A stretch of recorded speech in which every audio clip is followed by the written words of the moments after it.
민주노총 인천본부 노동상담소입니다. 반갑습니다. 이번 시간에는 지난번에 이어서 산재 상담 사례 두 번째 이야기를 준비했습니다. 지난번 산재 상담 사례 동영상을 아직 못 보셨다면 저희 민주노총 인천본부 홈페이지를 방문해주세요. 유튜브 바로가기를 클릭하시면 산재 상담 사례 첫 번째 이야기와 다른 노동 이슈 톡톡 영상들도 만나볼 수 있습니다. 이번엔 질병 산재에 관한 상담 사례를 소개해 드리려고 합니다. 우리는 흔히 산재로 다쳤다고 말합니다.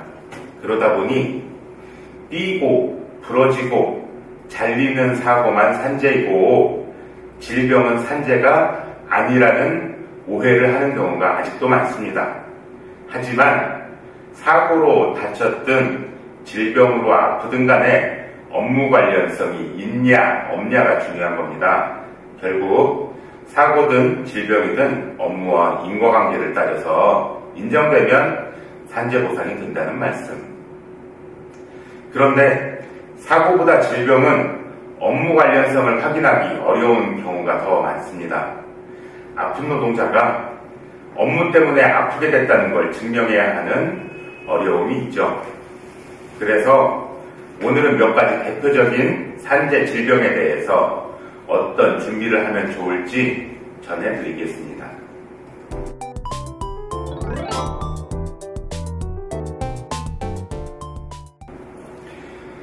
첫 번째 사례입니다. 플랜트 건설 일을 수십 년 해온 노동자입니다.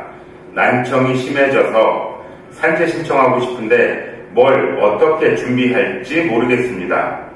그리고 고용보험 가입 안 된 현장도 많아서 소음 작업장에서 일한 기간이 제대로 반영되지 않을 것 같아 걱정입니다.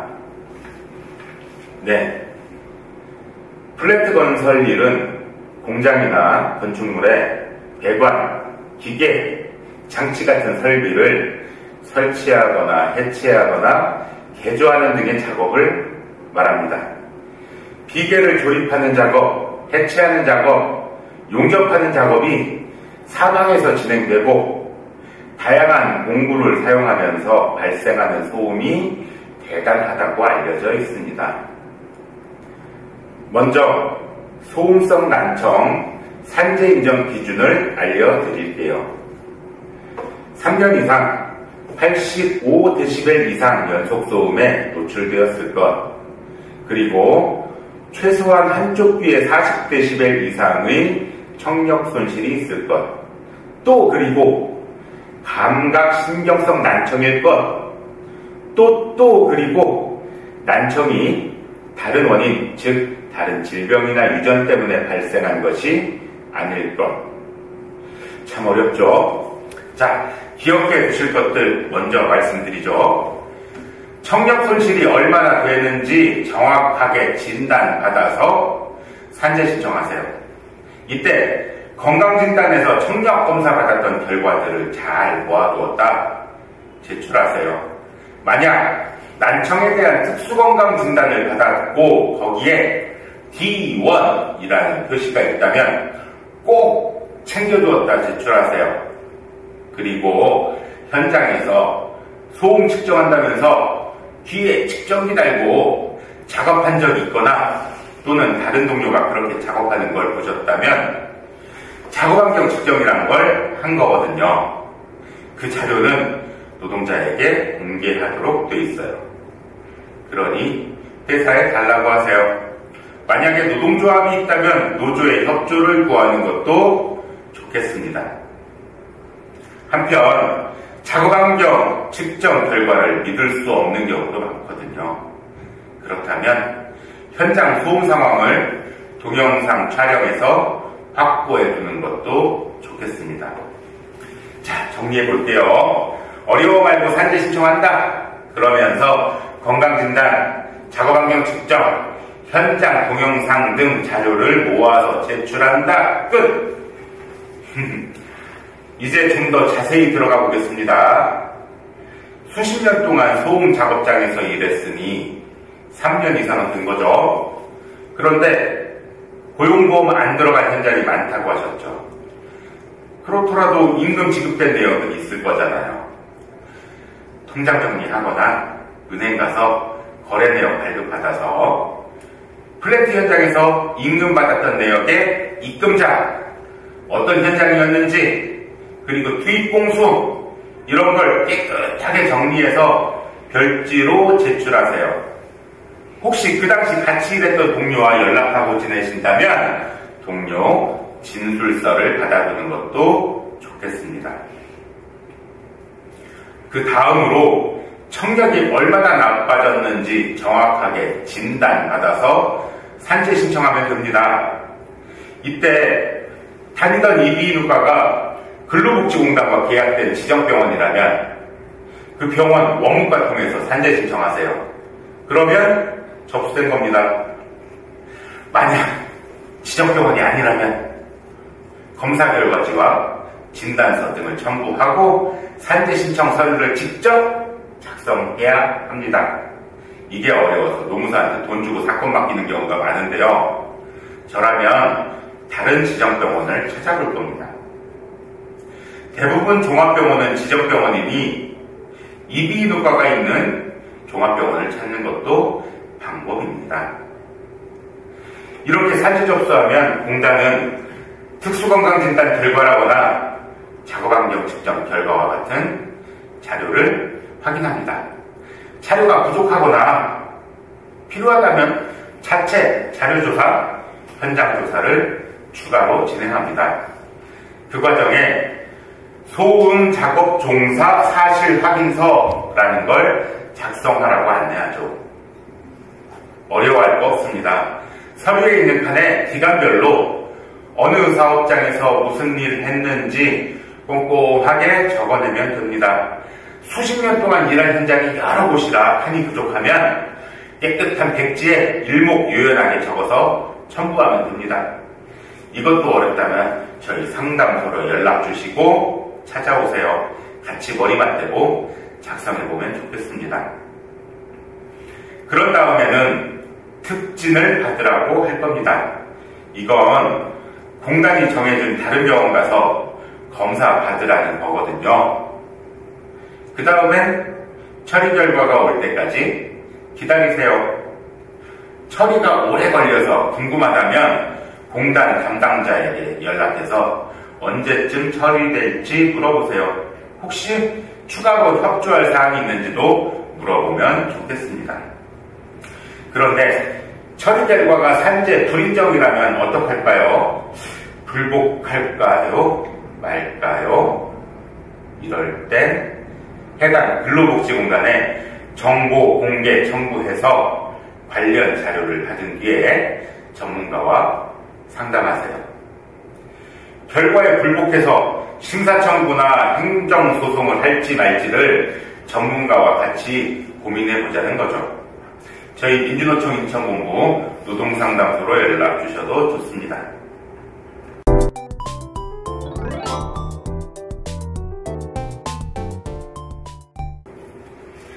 자, 다음 사례입니다. 무릎이 아파서 산재 신청했는데 불인정된 케이스네요. 불복 절차를 진행하려는데 어떻게 준비하면 좋을지 묻는 사례입니다. 아파트 경비를 합니다. 폐기물 처리하다가 15kg 정도 되는 폐기물에 무릎을 맞았고 통증이 낫질 않아서 병원 갔더니 무릎 인대가 파열됐다고 했습니다. 이건 일하다 다친 거려니 생각하고 당연히 산재가 될 줄 알았습니다. 그런데 처리가 늦어지더니 질병판정위원회라는 걸 한다는 거예요.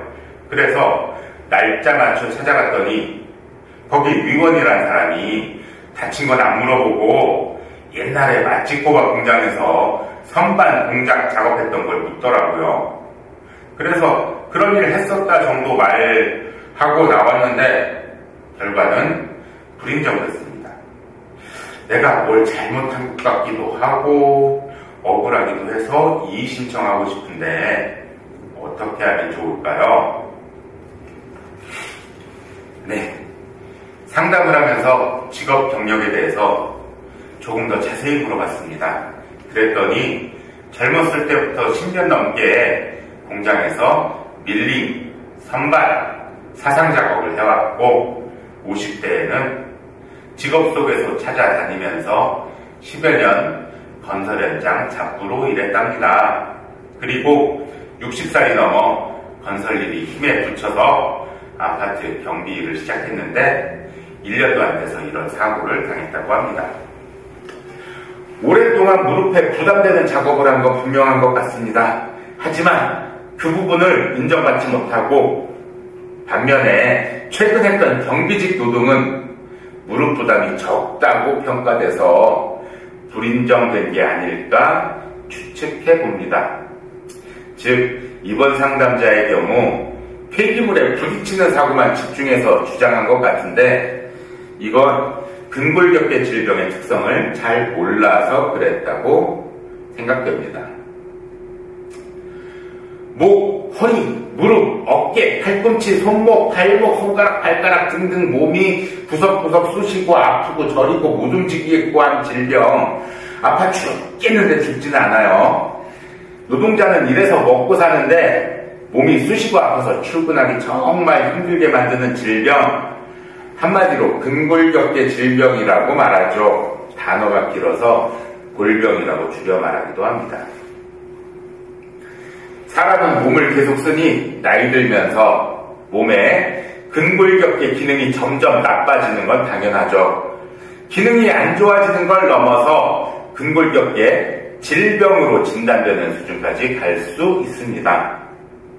그런데 그게 일 때문에 더 빨리 더 많이 나빠진 거라면 그 근골격계 질병이 업무 관련성이 있는 거예요. 이걸 분명히 알아야 합니다. 근골격계 질병은 신체에 부담되는 작업을 얼마나 자주, 얼마나 오래 해왔냐. 다시 말해서 신체 부담 작업의 빈도와 기간을 따져서 업무 관련성을 판단하고 있습니다. 그런데 그 신체 부담 작업을 했는지 여부는 어느 한 직장에서만 따지는 게 아니거든요. 노동자로 살면서 해왔던 모든 직업 경력을 따져서 얼마나 오랫동안, 얼마나 자주 부담 작업을 했는지를 살펴보고 산재로 인정할지를 결정하는 겁니다. 앞에 상담하셨던 분은 이런 걸 잘 몰랐으니 폐기물에 부딪힌 것만 얘기하다가 산재 불인정 받았다고 보여집니다. 그러니 꼭 재심사 청구 같은 불복 절차를 진행하면 좋겠고요. 그러면서 경비 일 하기 전에 과거 일했던 내역을 알아보기 좋게 잘 정리해서 제출하면 좋겠습니다. 이때 고용보험이든 건강보험이든 간에 직장가입자로 일했던 내역을 발급받아서 참고하면 이전 직업력 작성하는데 도움이 되겠죠. 그리고 건설 현장 다녔던 내역도 매우 중요한데 직업 속에서 따라다녔으니 아마 대부분은 고용보험 신고 안 된 현장일 겁니다. 이런 경우에 건설 현장별로 임금 지급됐던 자료, 그러니까 통장 정리하시거나 은행 거래 내역 받아서 임금 받은 현장에 입금자가 누군지, 투입 공수가 얼마나 되는지 정리해서 같이 제출하면 좋겠습니다. 이렇게 부담 작업한 기간에 관한 자료를 준비한 다음 그 작업이 무릎에 부담 가는 작업인지, 그렇다면 얼마나 자주, 즉 빈도가 얼마나 되는지를 정리하세요. 신체 부위별로 부담을 주는 작업 자세가 조금씩 다르거든요. 허리는 비틀고 무거운 거 많이 드는 거, 구부리고 포함되죠. 어깨는 팔을 들어 올리거나 몸통에서 팔이 벌어진 채로 작업하는 거. 이렇게 팔을 들거나 벌린 상태에서 무거운 걸 들고 힘을 주어서 일하면 부담이 더 크다고 평가하죠. 또 팔꿈치나 팔목은 얼마나 많이 쓰느냐인데 거기다 힘을 주거나 비틀거나 꺾이는 자세가 많은지를 봅니다. 그리고 무릎은 쪼그려 앉거나 무릎에 충격이 가는 자세를 봅니다. 무릎 충격은 사다리나 계단, 화물차, 짐칸에서 뛰어내리는 동작 아니면 발을 망치처럼 쾅쾅 내리치는 동작입니다. 이런 건 사진이나 동영상을 찍는 게 좋겠습니다. 사진보다는 동영상이 좋겠습니다. 그런데 뭐 좀 찍어보랬더니 물건만 잔뜩 찍는 경우가 많더라고요. 다시 말씀드리지만 사진, 동영상은 부담 작업, 자세를 보려고 찍는 겁니다. 그러니 작업하는 사람을 찍어야죠. 물건이 엄청 무겁다는 걸 알리는 사진은 추가적인 겁니다. 그리고 이런 부담 작업이 한 번에 몇 분 동안 하루에 몇 번 반복하는지를 정리하고 한 달 평균 며칠 출근하는지를 정리하면 부담 작업 빈도가 나오는 겁니다. 얘기가 좀 길었는데요. 정리해 보겠습니다. 근골격계 질병 산재 신청할 때는 우선 노동자로서 모든 직업 경력을 정리해서 보여준다. 그리고 아픈 신체 부위별로 그 부위에 부담을 주는 작업 자세를 정리해서 보여준다. 이때 사진이나 동영상이 있다면 좋다. 그리고 그 부담 작업을 한 번 하면 몇 분씩 지속되는지, 하루에 몇 번이나 반복하는지, 특근 포함해서 나는 월 평균 며칠씩 출근하는지 정리해서 보여준다. 끝이 아니고요. 팁 하나 더 드리면 가까운 건강보험공단 건강보험 요양급여 내역을 10년치 받아보세요. 거기에는 어떤 상병으로 무슨 병원에 다녔는지 기록이 있습니다. 그걸 보면서 내가 언제부터 어디가 아프기 시작했는지, 그때 어쩌다 아프게 됐는지 기억을 더듬어 되살려 놓는다면 산재 조사받을 때 도움이 될 겁니다.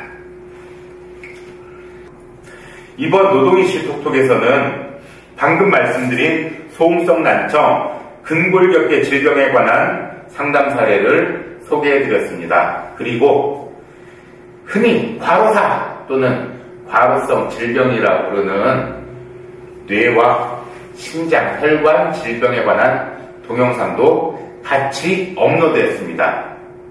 지금 시청하신 노동 이슈 톡톡에 이어서 계속 시청해주세요. 지켜봐 주셔서 고맙습니다.